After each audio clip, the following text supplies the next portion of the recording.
بسم اللہ الرحمن الرحیم۔ السلام علیکم۔ یہ national audio library for the blind کی آواز ہے۔ یوم دفاع کے موقع پہ پیش خدمت ہے کتاب بدر سے باٹا پور تک، جنگ ستمبر 1965 کی ولولہ انگیز داستان۔ تحریر عنایت اللہ، آواز عنیزہ مصطفیٰ۔ اس کتاب کی تمام اقساط حاصل کرنے کے لیے ڈسکرپشن باکس میں دیے گئے پلے لسٹ کے لنک پر کلک کریں۔ شکریہ۔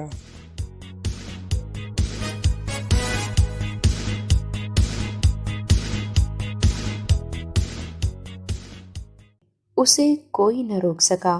پاک فضائیہ کا بمباری کا پہلا مشن، پاک فضائیہ کا پہلا شہید، وہ چہرے پر تھکن اور شب بیداری کے اثرات کو چھپانے کی کوشش کر رہا تھا۔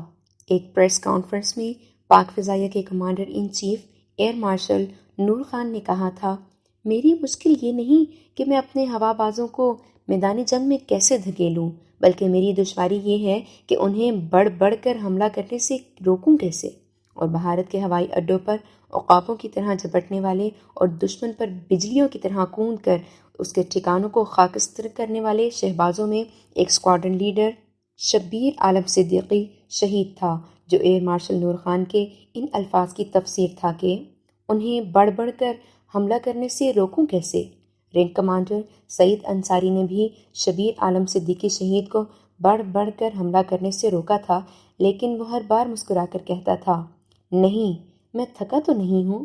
اس جانباز شہباز کے بمبار طیارے B-57 کی گراؤنڈ کریو کا کہنا تھا کہ بھارتی حملے کی اطلاع ملتے ہی اسکواڈرن لیڈر صدیقی شہید پر جنونی کیفیت طاری ہو گئی تھی۔ وہ بمباری کے ایک حملے سے واپس آتا تھا تو اس کے منہ سے یہی ایک بات نکلتی تھی، بم لگاؤ جلدی، اور وہ دوسرے حملے کے لیے چلا جاتا تھا۔ اس کے لیے دن اور رات کی تمیز ختم ہو گئی تھی۔ بمبار طیارہ اس کے جسم کا حصہ اور اس کی زندگی کا لازمی جز بن گیا تھا۔ اسی جنون میں وہ بمباری کی آخری پرواز پر گیا اور لوٹ کے نہیں آیا، لیکن اس نے جس مقصد کے لیے زندگی کی آخری گھڑیاں وقف کر دی تھیں، وہ مقصد پورا ہو گیا۔ جام نگر کا فضائی اڈہ جھلسے ہوئے بھیانک کھنڈرات میں تبدیل ہو چکا تھا۔ بمبئی کے قریب جام نگر بھارت کا ایک مضبوط اور اہم ہوائی اڈہ تھا، جہاں کی لڑاکا بمبار طیارے کراچی اور صوبہ سندھ کے دور دور کے علاقوں کو بمباری کی زد میں لے سکتے تھے۔ کراچی کی بندرگاہ اور ساحلی دفاع کو اس اڈے سے شدید خطرہ تھا۔ دوارکا کا ریڈار اس اڈے کے ہوائی بیڑے کی رہنمائی کرتا تھا، جس سے جام نگر کے اڈے کو پاک فضائیہ کے بمباروں کے حملے کی اطلاع قبل از وقت مل جاتی تھی۔ دوارکا جام نگر کا حصار تھا، اسے بھی توڑنا ضروری تھا اور جام نگر کو تباہ کرنا اس سے زیادہ لازمی۔ دوارکا کے ریڈار کی موجودگی میں پاک فضائیہ کے بمباروں کا جام نگر پر حملہ مخدوش اور پرخطر تھا۔ کوئی نہیں کہہ سکتا تھا کہ ہمارے بمبار وہاں جا کر واپس آ سکیں گے یا نہیں، کیونکہ دوارکا کے ریڈار کی وجہ سے سب کو یقین تھا کہ جام نگر کے ہوائی بیڑے اور طیارہ شکنگنوں نے ہمارے بموں کو ختم کرنے کا پورا اہتمام کر رکھا ہوگا اور ان کا دفاع منتظر ہوگا۔ اس یقینی خطرے کے باوجود 8 ستمبر دن کے تیسرے پہر جام نگر کے ہوائی اڈے پر بمباری کرنے کا فیصلہ کر لیا گیا، جس کے لیے 6 بمبار B-57 طیارے تیار ہو گئے۔ شہبازوں اور نیویگیٹروں کو تمام تر ضروری ہدایات دے دی گئیں۔ تختہ سیاہ پر نقشہ بنا کر اس پر جام نگر کی جگہ نشان لگا دیا گیا۔ بمبار طیارے اپنے اڈے پر دور دور بکھیر کر کھڑے کر دیے گئے۔ شہبازوں کو بتایا گیا کہ ان کے طیاروں کے ساتھ کس کس قسم کے بم لگائے گئے ہیں۔ ذرا ہی دیر میں جیپیں شہبازوں اور نیویگیٹروں کو ان کے طیاروں کی طرف انتہائی رفتار سے لے جا رہی تھیں، اور تھوڑی دیر بعد 6 کے 6 بمبار طیارے مہیب گڑگڑاہٹ سے سٹارٹ ہوئے۔ طیاروں نے دھوئیں کی سیاہ گٹائیں اگلیں جو فضا میں پھیلنے لگیں۔ ہوائی اڈے پر اور کوئی آواز نہیں سنائی دیتی تھی۔ کوئی انسان اونچی آواز سے بول نہیں رہا تھا۔ سب پر ہیجانی سی کی کیفیت طاری تھی اور سب کے ہونٹ ہل رہے تھے، آنکھیں ٹھہری ہوئیں اور نظریں ان 6 بمبار طیاروں کے ساتھ ساتھ حرکت کر رہی تھیں، جو جام نگر پر بھاری بمباری ہیوی بامبنگ کے پہلے حملے کے لیے رن وے کی طرف جا رہے تھے۔ میں نے پاک فضائیہ کے اس اڈے کے چند ایک گراؤنڈ کریو اور 2-3 افسروں سے پوچھا کہ ان طیاروں کو جاتا دیکھ کر ان کے ہونٹ کیوں ہل رہے تھے؟ میں آیت الکرسی پڑھ رہا تھا، ایک نے کہا۔ میں حیو یا قیوم پڑھ رہا تھا، دوسرے نے کہا۔ میں سورہ یاسین کا ورد کر رہا تھا، تیسرے نے کہا۔ یا خدائے ذوالجلال، تیسرے نے جواب دیا، میری زندگی ان 6 شہبازوں میں تقسیم کر دے۔ میرے ہونٹوں سے یہی ایک دعا پھسلتی جا رہی تھی۔ جام نگر پر بمباری کرنا بچوں کا کھیل نہیں تھا، چوتھے نے کہا۔ ہم میں سے کسی کو یقین نہیں تھا کہ ہمارے شہباز واپس آ جائیں گے۔ راستے میں دوارکا کا ریڈار تھا جو مغربی پاکستان میں دور اندر تک دیکھ سکتا تھا۔ وہ اتنا طاقتور ریڈار تھا کہ پاکستان کے ہوائی اڈے سے اڑتے ہی ہمارے طیارے اسے نظر آ سکتے تھے۔ میں تو درود تاج پڑھے جا رہا تھا۔ اس ہوائی اڈے پر کسی نے نعرہ نہ لگایا، کسی نے کوئی اونچی بات نہ کی۔ خاموش دعائیں بمبار طیاروں کے دھوؤں کے ساتھ آسمان کی طرف جا رہی تھیں۔ جب طیارے رن وے کی طرف گئے تو ہوائی اڈے کے اسٹیشن کمانڈر نے ہاتھ ہلا کر انہیں خدا حافظ کہا۔ یہ ایک انوکھی سی بات تھی۔ روزمرہ کی پرواز پہ جاتے کسی کو الوداع نہیں کہا کرتا، لیکن اس روز بات کچھ اور تھی۔ اسکواڈرن لیڈر شبیر عالم صدیقی شہید نے وائرلیس پر ہنس کر کہا۔ بوڑھے اسٹیشن کمانڈر سے ہاتھ ہلا کر الوداع کہلانے کے لیے غالباً جنگ ضروری تھی۔ صدیقی شہید خاصا خوشگفتار انسان تھا، اس کی باتوں میں مزاح کا رنگ غالب ہوتا تھا۔ وہ تاریخ کے ایک خطرناک ترین حملے پر جاتے بھی مذاق کے موڈ میں تھا۔ وائرلیس پر 1-2 لمحے اس کی ہنسی کی سسکس کی آواز سنائی دی، پھر 2-3 اور پائلٹ بھی وائرلیس میں ہنستے ہوئے سنائی دیے۔ اس سے ہیجانی کیفیت اور اعصابی تناؤ میں خاصی کمی واقع ہو گئی۔ طیارے ایک دوسرے کے پیچھے رن وے پر آئے، تھراٹل کھلے، انجنوں نے دل دہلا دینے والا شور بلند کیا اور فارمیشن لیڈر کا طیارہ تیز دوڑتا اور تیز فضا میں بلند ہوا اور فضا کو چیرتا بمبئی کی سمت چھوٹا ہی چھوٹا ہوتا چلا گیا۔ اس کے پیچھے دوسرا اور اس کے پیچھے اسکواڈرن لیڈر شبیر عالم صدیقی شہید کا بمبار غراتا گرجتا قہر و عتاب کے سیاہ آگ بگولے کی مانند فضا میں بلند ہو گیا، اور اسی طرح 6 کے 6 طیارے فضا میں جا کے دور ہوتے چلے گئے اور ذرا دیر بعد افق پر سیاہ دھبوں کی طرح نظر آنے لگے۔ پھر یہ دھبے بھی نظروں سے اوجھل ہو گئے۔ ہوائی اڈے پر ایک بار پھر سکوت طاری ہو گیا۔ پیچھے رہنے والوں کے سینوں میں جو ہنگامے بپا تھے، ان کی بھی کوئی آواز سنائی نہ دیتی تھی۔ بمبار طیارے سے خاصی کم بلندی پر اڑے جا رہے تھے تاکہ دشمن کے ریڈار کی نظروں سے بچے رہیں۔ کراچی کا ہنگامہ پرور شہر دور پیچھے رہ گیا۔ نیچے سمندر اور چھوٹے چھوٹے جزیرے تھے۔ شہباز ان جزیروں پر کئی بار اڑتے رہے تھے، لیکن ان پر ایسی کیفیت کبھی طاری نہیں ہوئی تھی جو اس روز طاری ہو رہی تھی۔ آج شہبازوں کو یہ دلدلی جزیرے بہت ہی پیارے لگ رہے تھے۔ آج وہ پہلی بار دل کی گہرائیوں سے محسوس کر رہے تھے کہ یہ جزیرے اور ان کے ارد گرد پھیلا ہوا نیلا سمندر ان کے وطن کا حسن اور آبرو ہے، جس کی خاطر وہ جان کی بازی لگا دیں گے۔ سمندر میں انہیں ماہی گیروں کی معصوم سی بادبانی کشتیاں بھی نظر آئیں جو 6 ستمبر کے روز بھی مچھلیاں پکڑنے نکل گئی تھیں۔ شہبازوں کے لیے یہ ذرا سی کشتیاں آج عظیم اہمیت کی حامل ہو گئی تھیں۔ دور پرے پاک بحریہ کے جنگی جہاز ارض پاک کے دفاع کے لیے سمندر میں پھیلے ہوئے تھے۔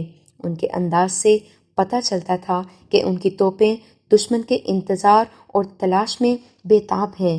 بڑی توپوں کے دھانے صاف نظر آ رہے تھے۔ ان کے انداز میں قہر و غضب تھا، اور جس وقت یہ 6 شہباز جام نگر پر بمباری کے لیے جا رہے تھے، اسکواڈرن لیڈر حیدر کا سیبر اسکواڈرن پٹھانکوٹ کے ہوائی اڈے کا صفایا کر رہا تھا۔ یہ پہلی ضرب حیدری تھی جس نے بھارت کے بیڑے کو زمین پر ہی بزم کر دیا اور دشمن کے اس اڈے کو آئندہ کئی روز تک استعمال کے قابل نہ چھوڑا۔ ادھر 6 بمبار طیارے دشمن کے پر کاٹنے کے لیے جام نگر کی طرف اڑے جا رہے تھے۔ وائرلیس خاموش تھے، کوئی شہباز بات نہیں کر رہا تھا تاکہ دشمن کو بے خبری میں جا لیں۔ صرف نیویگیٹروں کی آواز سنائی دی جو انتہائی ضروری تھی۔ ہم دشمن کے علاقے میں داخل ہو رہے ہیں۔ طیارے زمین کے ساتھ ساتھ اڑ رہے تھے۔ سورج غروب ہونے والا تھا۔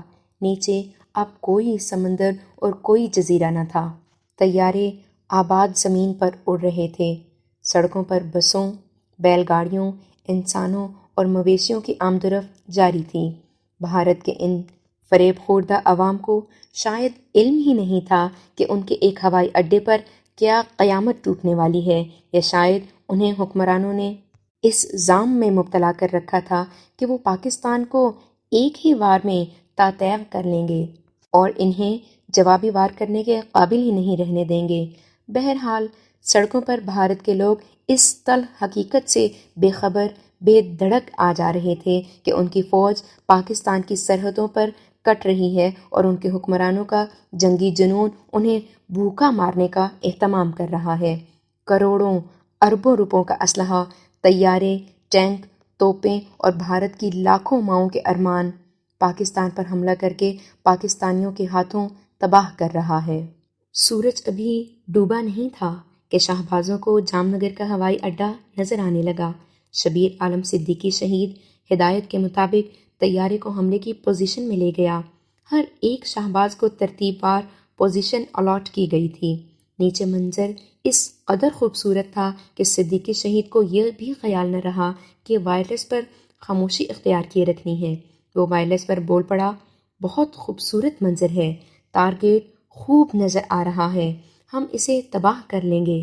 ٹارگیٹ کے قریب جا کر طیارے ایک دوسرے کے پیچھے تیروں کی طرح فضا میں بلند ہوئے۔ آگے فارمیشن لیڈر تھا، پیچھے ونگ کمانڈر سعید انصاری اور اس کے پیچھے شبیر عالم صدیقی شہید۔ لیڈر نے طیارے کو گھمایا اور اپنے ٹارگیٹ پر لے جانے لگا۔ نیچے سے طیارہ شکن گنوں نے آگ اگلنی شروع کر دی اور فضا میں ٹریسر ایمونیشن کی آتشی لکیروں کا جال تن دیا۔ طیارہ شکن توپوں کے گولے فضا کے انچ انچ پر پھٹنے لگے۔ لیڈر نے نہایت اطمینان سے بم گرا دیے اور آگے نکل گیا۔ اس کے پیچھے ونگ کمانڈر انصاری نے اپنے ٹارگیٹ پر بم گرا دیے۔ شبیر عالم صدیقی شہید چونکہ پیچھے تھا، اس لیے اسے ان دونوں کی بمباری نظر آ رہی تھی۔ اس نے حوصلہ افزا اور شگفتہ آواز میں کہا، بم ٹھکانے پر جا رہے ہیں، نہایت صحیح بمباری ہے۔ اور وہ خود بم گرانے کے لیے اپنے ٹارگیٹ کی طرف بڑھا۔ اس کے بم بھی اپنے پہلے دو ساتھیوں کی طرح ٹھکانے پر گرے۔ اس کے پیچھے 3 اور بمبار تھے۔ طیارہ شکن مشین گنوں اور توپوں نے انہیں مار گرانے کی بہت کوشش کی، لیکن شہبازوں کی پرواز میں بال برابر لغزش نہ ہوئی۔ وہ پورے سکون، اطمینان اور حاضر دماغی سے ٹارگیٹ کو دیکھ کر بم گراتے رہے۔ تھوڑی دیر بعد شہبازوں کے طیارے بموں سے خالی ہو گئے۔ وہ دور اوپر چلے گئے اور نیچے دیکھنے لگے۔ نیچے جہاں کا منظر ذرا دیر پہلے خوبصورت تھا، اب سیاہ دھوئیں میں روپوش ہو چکا تھا۔ کوئی بھی نہ گن سکا کہ کتنی جگہوں سے دھواں اور شعلے اٹھ رہے ہیں۔ دراصل جام نگر اس کیفیت میں زیادہ حسین لگتا تھا۔ دوارکا کے ریڈار کی آنکھوں میں دھول جھونک کر پاک فضائیہ کے شہباز واپس ہوئے۔ انڈین ایئر فورس کے کسی لڑاکا اسکواڈرن نے ان کا تعاقب نہ کیا۔ دشمن کا کوئی طیارہ فضا میں نظر نہ آیا۔ نظر کہاں سے آتا؟ جہاں سے انہیں اڑنا تھا وہاں سے اب شعلے اور سیاہ گھٹائیں تھیں۔ پاک فضائیہ کے اڈے پر ابھی تک سکوت طاری تھا۔ شام کا اندھیرا گہرا ہو گیا تھا۔ زمینی عملہ اور اڈے پر دوسرے لوگ کچھ دیکھ نہیں سکتے تھے۔ وہ کان آسمان کی آواز پر لگائے ہوئے تھے اور ان کی نظریں اندھیرے پردوں کو چاک کرنے کی کوشش کر رہی تھیں۔ اتنے میں دور سے کچھ ایسی آواز سنائی دی جیسے کوئی گنگناتا چلا آ رہا ہو۔ یہ مترنم سی آواز بلند ہوتی چلی گئی اور گونج بن گئی۔ پھر ایک زناٹا سنائی دیا، اس کے پیچھے دوسرا، تیسرا، چوتھا، پانچواں اور چھٹا زناٹا۔ اڈے پر ہٹر بونگ مچ گئی۔ سینوں میں جو ہنگامے رکے ہوئے تھے ابل کر باہر آ گئے۔ فتح اور مسرت کا ایک غوغا تھا جس سے ہوائی اڈہ گونج اور گرج رہا تھا۔ آ گئے، سارے آ گئے، پورے 6، سارے بم گرا آئے۔ شہباز اور نیویگیٹر کود کر طیارے سے اترے اور کریو روم میں آ کر ایک دوسرے سے بغل گیر ہونے لگے۔ وہ جام نگر پر کاری ضرب لگا آئے تھے۔ جام نگر ایک وسیع اور مضبوط اڈا تھا جس پر مزید حملوں کی ضرورت تھی۔ چنانچہ اسی روز فیصلہ کیا گیا کہ اب بمباروں کی فارمیشن بھیجنے کی بجائے اکیلا اکیلا بمبار جائے اور جام نگر پر بمباری کا تسلسل قائم رکھا جائے تاکہ یہ اڈا بھارتیوں کے کام نہ آ سکے۔ اس فیصلے پر فوری طور پر یعنی اسی بات سے عمل درآمد کرنا تھا۔ جو 6 شہباز اور نیویگیٹر حملہ کر آئے تھے وہ اس طویل جنگی پرواز سے خاصے تھکے ہوئے تھے۔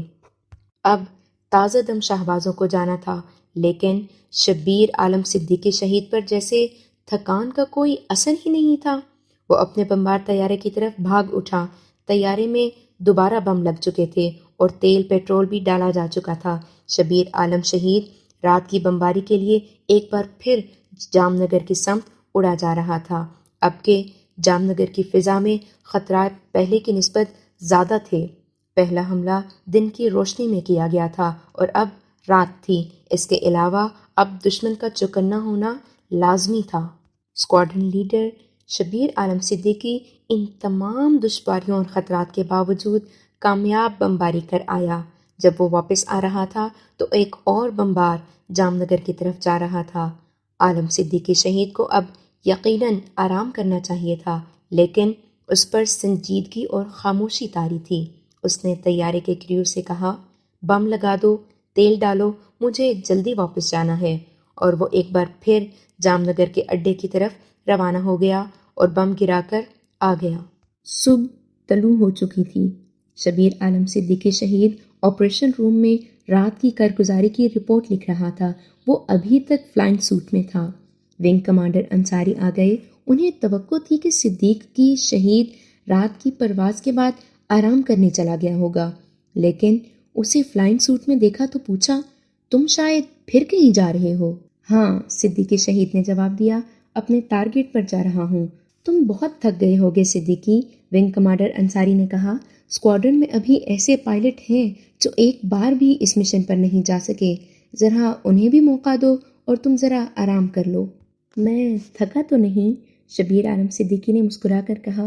جو پائلٹ ابھی اس مشن پر نہیں گئے وہ نہ ہی جائیں تو اچھا ہے۔ میں اس ٹارگٹ سے اور اس کے خطروں سے خوب آگاہ ہو گیا ہوں، مجھے ہی جانے دے۔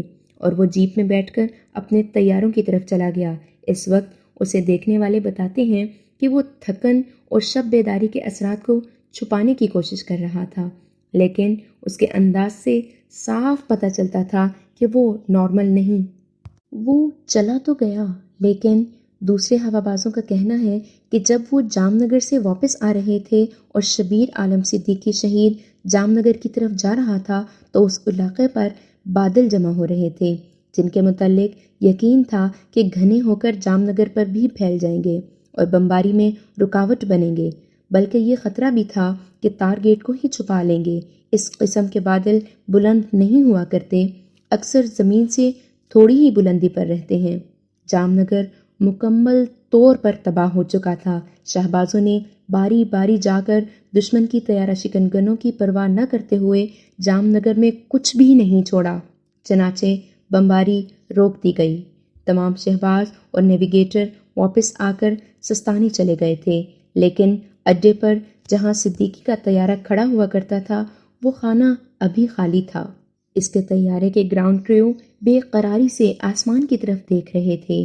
کسی بھی طیارے کی آواز سنائی دی وہ اٹھ کر صدیقی شہید کے طیارے کے استقبال کو تیار ہو جاتے تھے، مگر صدیقی شہید کے طیارے کی آواز نہ سنائی دی نہ اس کا طیارہ نظر آیا۔ ان میں سے کوئی بھی اس تلخ حقیقت کو تسلیم کرنے پر آمادہ نہیں تھا کہ اسکواڈرن لیڈر شبیر عالم صدیقی شہید کبھی واپس نہ آئے گا۔ شہبازوں کا خیال ہے کہ ٹارگیٹ پر بادل نیچے اور گہرے ہو گئے ہوں گے اور عالم صدیقی شہید جو ہر کام کو بالکل صحیح طریقے سے سر انجام دینے کا عادی ہے اور خطرات سے منہ موڑنے کا عادی نہیں تھا، بادلوں کے نیچے چلا گیا ہوگا، اس قدر نیچے کہ اپنے ہی بموں کے پھٹنے سے اس کا طیارہ زد میں آ گیا ہوگا۔ اسکواڈرن لیڈر شبیر عالم صدیقی فرض کی لگن اور حب الوطنی کے جنون میں شہید ہو گیا اور اپنے بمبار ونگ کے لیے جانبازی کا ایسا معیار قائم کر گیا جس کے تحت بمبار شہبازوں نے بھارت کا کوئی ہوائی اڈہ سلامت نہ رہنے دیا۔